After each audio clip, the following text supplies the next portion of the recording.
Welcome back. So, I got some things I want to go over. Some new items I got for this year. Why I got them.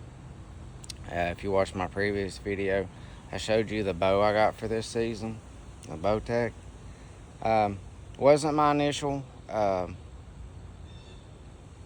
bow I ordered, it did not show up.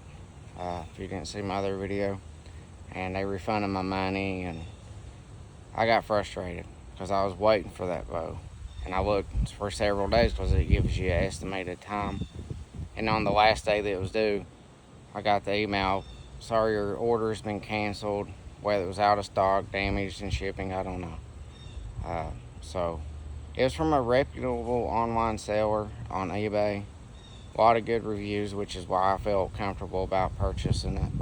It was a Hoyt AX30.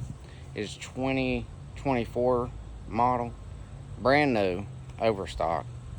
Kuiu Verde camo is like 1,285 for just the bow. Cause the Alpha AX 29 or AX 229 actual uh, was simply not in stock. My pro shop, they quit selling Hoyts. He had issues with Hoyt and he didn't carry them. Carries Matthews, Bowtex, all kinds of other brands, Bear, but he don't have Hoyt. Well, I like Hoyt, and Hoyts are built differently. In my opinion, they're built better. They're more durable. They can handle multiple dry fires if that should happen. They can they can survive falling out of a tree stand. I've even seen them ran over with cars and still be on point, shootable and everything. So, that's just the engineering. That's just the construction of a Hoyt. Um, all your other ones just Matthews. You can do a couple dry fires maybe, but they're just not built as well. They're precise. They're not bad bows, but Hoyt, me, I like Hoyt because when I'm out in the bush, I'm out in the field. Uh, sometimes your bow might, if you're a mobile hunter, you're moving a lot and you're in thick areas, it might get snagged on things. You might trip and like fall to catch yourself, and maybe your bow hits something. It's stuff you oftentimes try to avoid, but it does happen. Unintentional accidents. Dry fires, not so much, but it can happen. I think it happened to me like 20 years ago or something. Um, but I wasn't as experienced then. But it was still an accident. I don't remember what happened. And anyways, so that stuff can happen. And to spend as much as you have to pay, and for something like that to happen, when you dry fire, it can bend. It can bend your cams. It can crack your limbs. It definitely won't tear your string up. And those are costly repairs. Sometimes it can be so bad uh, that the bow is not repairable. It's total basically. um, it just costs so much. You might as well just buy a new one. And so and the bow I have is a carbon, and it's not built like a Hoyt. It just has to be treated more delicately. It's an okay bow. I haven't shot it yet, so I gotta still go through that process. Paper tune it, zero it in, get used to the draw cycle, all that. So, um, and maybe this weekend I'll go somewhere to find a Hoyt, and I'll point out the details of what I'm talking about and show you a comparison. There's more put into a Hoyt. But anyways, moving on. So yeah, I got the carbons on. It's not the latest and greatest. It is a lighter bow, which is one of the things I was looking at. But it's hard for me to buy anything other than Hoyt. I'm a Honda fan. I'm a Toyota fan. Durability, reliability. That's just the way I am. So, But Bowtech's not bad. It's in the top three. You got Matthews, Bowtech, and Hoyt. They're good bows. But if your hunting situation is where you're in the field, you're a mobile hunter, you're on the move, you're going through thick areas, you may want to look at a Hoyt if you want to protect your investment, because they can handle stuff that happens better, you know. But anyways, I may still get another Hoyt and keep the Bowtech and shoot them both and have it one as a backup. But I haven't decided on yet. Anyways, so moving on to the next thing. I didn't go over in the last video, but this is the thumb release that I got.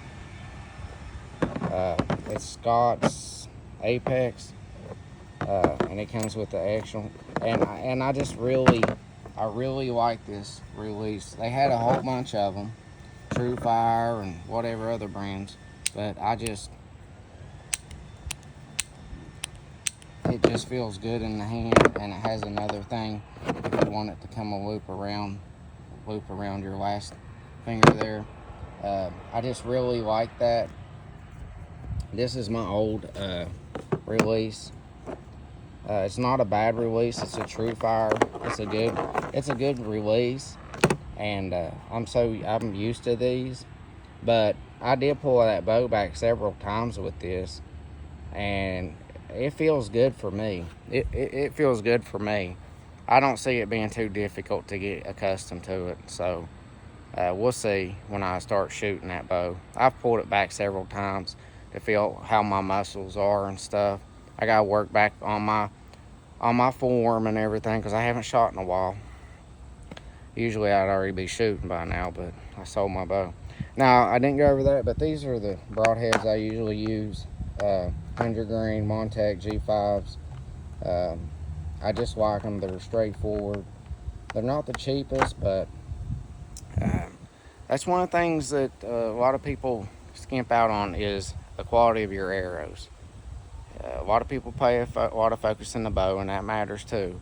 But your arrows are important too. You don't have to get the most expensive arrow, but your broadheads, your grain of broadheads, the spine, the weight of the arrow, that factors in. So that's an important factor, and we'll go over that later. But the thing that I got this year that's different than anything I usually ever get is this bicycle. Let me zoom out just a little bit. I got it from Walmart online. It's Ozark Trail. For me, because I'm 5'6", I got the small frame. It's got a shifter here. It's like 7 speeds. Pretty neat shifter. I was looking at more expensive bikes like Giant and stuff, but you know, I didn't really want to pay that kind of money for a bike because of what I plan to use it for.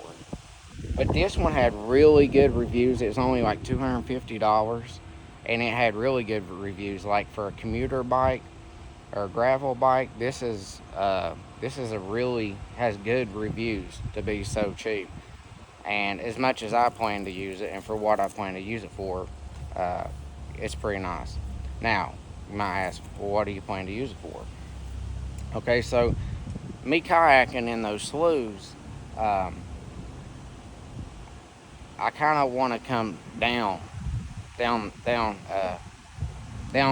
the north to the south of Tiffany Bottoms. Down, it's not really a river, but the water flows south, and yes, there is a river in the United States that does flow north. It's called the New River. It goes through West Virginia. So I got this bike because I plan on maybe parking it or putting it down at the where I usually enter in, whether I walk or kayak. The last video I put, and go north and put my bike there, and then put in my kayak and park my car up on the north side, float down, and when I get there, I can ride my bike back up there to get the car. That's kind of the plan. Uh, uh, so it's kind of idea I seen somebody else do, or know somebody else that did it. So I thought, well, that would probably be a good idea, because I should be able to pack this up and put it in the car, or get a bike rack and still be able to strap that on with a bike rack that mounts to the trunk of the car. But I can take the wheels off. It has a quick release for the wheels,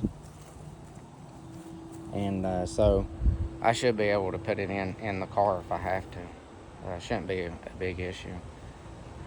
But yeah, that's going to be the new thing for this season than usual. Also, I did get a quartering kit. It's like $60. I do have a field dressing knife from the same Edge, Outdoor Edge. I don't have it with me right now. It's in a nylon sheath, but I don't know. Let's see. It's going to come. Okay. So it comes with a caper knife, a skinner knife, a bone fillet, a butcher, and a sharpener, and a cutting board, and as well gloves. But so you got your saw, your spreaders here for the rib cage.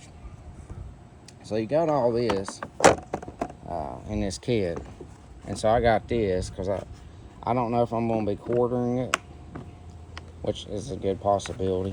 Whoops. I don't know. I think there's some kind of law in Wisconsin saying you can't do it in the field, but I don't know. We'll see what I can do about that. Because I don't want to send it off to have it processed if I can do it myself. So, yeah, that's just the update with that. I ordered another paddle, and I ordered an actual paddler's life jacket. And we'll go over that when it comes in, maybe tomorrow or sometime this week. And I'll maybe order one when I get out on the river or someplace this weekend, and we'll try that. It's a larger paddle. I think it's 230 centimeters to 250. And so I got one from 210 or 220. I think it's 210 to 230. So this one's from like 230 to 250. So we'll try that one out. Or it's 240, 250. It's a bigger paddle. It's the same that Abu, so it was only like $31 or something. So I'll have several paddles. That'll give me a general idea what size paddle works for me. Because I did notice that I would hit the sides of my kayak, which required me to put my hands up higher to paddle to avoid that. So I'm thinking maybe a little bit longer paddle will allow me to keep my arms down lower. We'll see. And and it's not that expensive. So, and it'll give me 3 paddles if I get another kayak or something, and somebody wants to go, or a couple kayaks, So I have like a few kayaks, people want to go or whatever. I have extra. Plus, I have the other life vest, which it's not really good for paddling. It's good for if you're on a boat or something. I mean, it's not bad for $27. But I got one of those NRS paddling ones that's $114. Yeah. But I looked at cheaper ones. I just couldn't find a cheaper one that I liked enough. I would have definitely went with one if I could find one that's basically designed the same, just not a name brand one, but I just couldn't find it. Sometimes you just have to pay for the better stuff because it's like you're throwing money away. Because, I bought that cheap one, but I can't really use it for kayaking.